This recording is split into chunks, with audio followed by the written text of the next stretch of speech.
Assalamualaikum warahmatullahi wabarakatuh. Alhamdulillahi rabbil alamin. Wassalatu wassalamu ala asyrafil anbiya'i wal mursalin wa ala alihi wa ashabihi ajma'in. Segala puja adalah milik Allah Subhanahu taala yang telah memberikan kepada kita nikmat kesehatan. Selawat berikan salam sudah selayaknya kita curahkan ke pangkuan Nabi kita, Nabi besar Muhammad sallallahu alaihi wasallam. Pada kesempatan yang berbahagia ini, kita akan membahas tentang filsuf yang bernama Ibnu Rushd.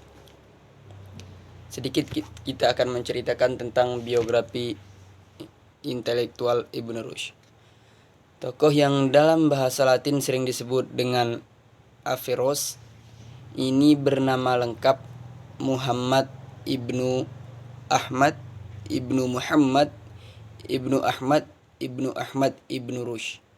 Ia berasal dari keluarga terpelajar dan terpandang di kota Cordova, serta mempunyai akses yang penting pada dunia hukum dan politik.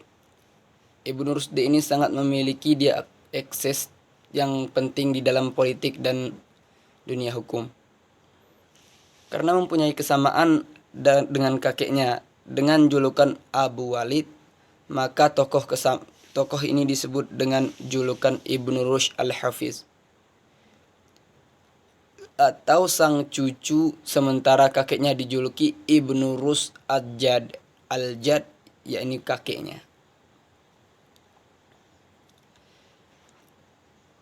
Ibnu Rushd ia lahir di Cordova di Andalusia pada tahun 1126 Hijriah, 1126 Masehi atau setara dengan 520 Hijriah, atau sekitar 15 tahun setelah meninggalnya Hujjatul Islam Abu Hamid Al-Ghazali.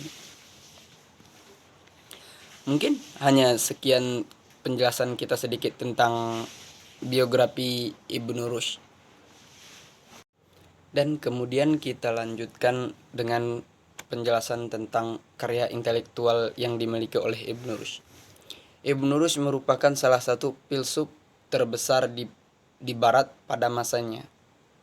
Karena pada masa Ibnu Rushd itu filsafat mencapai puncak tertinggi, mencapai puncak kejayaannya.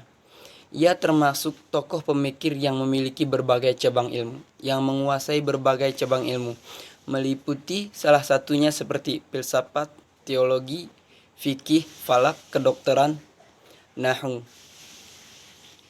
Ada beberapa ilmu yang dia kuasai, seperti yang saya jelaskan tadi. Ada dia menguasai ilmu falak, fikih, filsafat, teologi, kemudian kedokteran, nahwu. Dan kemudian secara umum karya Ibnu Rushd itu dapat dikelompokkan menjadi beberapa karya. Salah satunya bisa ada yang disebut dengan Syarahul Kubra, dan ada yang disebut dengan Syarahul Sughra, dan ada yang disebut dengan Syarahul Wusta, dan ada juga yang disebut dengan Talkhisat.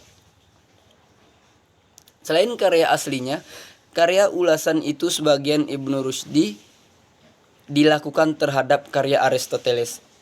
Karya ulasan itu sebagian itu terlebih dahulu menampilkan teks yang dinyatakan oleh Aristoteles secara literal, paragraf demi paragraf, dan terjemahan yang diterjemahkannya lalu menginterpretasikan dan mengulasnya. Sedangkan karya asli Ibnu Rushd itu tidak dapat dipastikan berapa jumlah yang ditulis oleh tangannya sendiri, yang ditulis dia sendiri. Tidak dapat dipastikan berapa jumlahnya. Namun Renan berhasil mengkelompokkannya dalam bukunya Ibnu Rushd War-Rusyidah itu. Karya Ibnu Rushd sesuai dengan bidangnya: filsafat sebanyak 39 buah, ilmu kalam sebanyak 5 buah, fikih sebanyak 8, ilmu falak sebanyak 4, nahwu sebanyak 2, ilmu kedokteran sebanyak 20. Dalam masalah ketuhanan, Ibnu Rushd menuliskan pokok-pokok penjelasannya, pokok-pokok pemikirannya dalam trilogi karya monumentalnya, yakni Fasl al-Maqal, Manhaj al-Dilalah, dan Tahafut at-Tahafut. Namun yang lebih dikenal di kalangan filosof-filosof yang sudah ada, yang lebih dikenal itu tahafut at-tahafut. Dari 3 karyanya, dari 3 di bukunya tentang masalah ketuhanan, yang lebih dikenal itu tahafut at-tahafut. Dan berikutnya kita akan membahas tentang kritik Ibnu Rushdi terhadap Al-Farabi dan Ibnu Sina. Meski Ibnu Rushdi sebagai seorang filsuf, namun ia juga banyak mengkritik terhadap filsuf lainnya yang menurutnya tidak benar, yang secara pandang Ibnu Rushdi itu tidak benar. Dalam bukunya Tahafut at-Tahafut, tidak semua kritikan itu ditujukan kepada Imam Al-Ghazali, melainkan yang kritikan itu ditujukan kepada filsuf-filsuf lain seperti Al-Farabi dan Ibnu Sina, yang Imam Al-Ghazali juga mengkritik Al-Farabi dan Ibnu Sina, yang dinilai kurang tepat dalam mengartikan dan menginterpretasikan pemikiran Aristoteles. Memang Imam Al-Ghazali memfokuskan kritikannya terhadap Aristoteles, namun karena para penerjemahan karya-karya Aristoteles itu tak terlepas dari berbagai kesalahan dan interpretasi, sehingga banyak menimbulkan perbedaan yang sangat tajam. Menurut Imam Al-Ghazali, setiap orang yang menginterpretasikan filsafat Aristoteles pasti terdapat banyak kesalahan, sehingga terdapat kerincuan dalam memahaminya. Namun secara garis besarnya Imam Al-Ghazali menyatakan bahwasanya orang yang terbaik yang menyalin pemahaman filsafat Aristoteles adalah Al-Farabi dan Ibnu Sina. Apabila ada orang yang terbaik yang telah menyalin buku Aristoteles, itu adalah Al-Farabi dan Ibnu Sina. Disinilah Ibnu Rushdi menyatakan bahwasanya Imam Al-Ghazali tidak melakukan generalisasi dalam menamai judul bukunya Tahafut at-Tahafut, yang selayaknya akan lebih tepat jika Al-Ghazali menamakannya Tahafut Al-Farabi ataupun Tahafut Ibnu Sina. Sebab yang dibaca di dalam kitab Tahafut at-Tahafut itu, semua yang dikritik adalah yang berdasarkan kepada Al-Farabi dan Ibnu Sina. Maka menurut Ibnu Rushdi, alangkah lebih tepatnya apabila Al-Ghazali itu menamai kitabnya Tahafut Al-Farabi ataupun Tahafut Ibnu Sina, bukan dinamai dengan Tahafut at-Tahafut. Sebagai contoh, dalam Wujud Tuhan, Al-Farabi dan Ibnu Sina itu memunculkan pendapat dalil al-wajib wa al-mu'min, bahwa yang ada dibagi menjadi 2. Pertama, wajib al-mawjud, dan yang kedua, mu'min al-mawjud.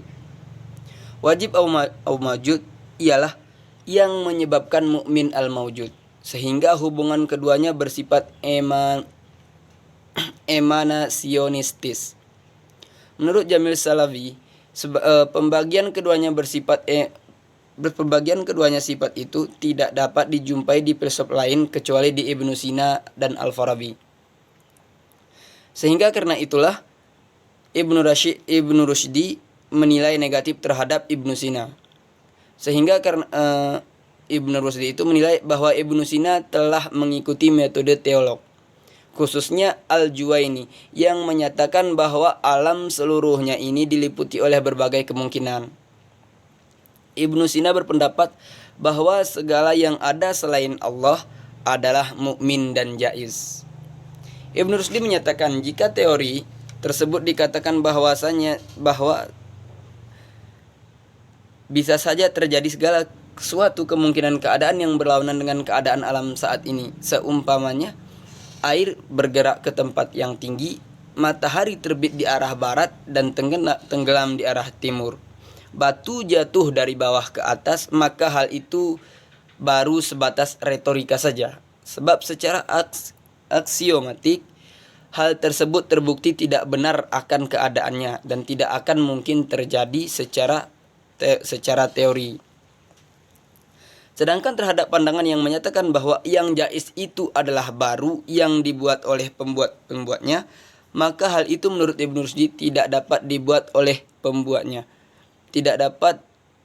Menurut Ibnu Rushdi tidak jelas dan debatable.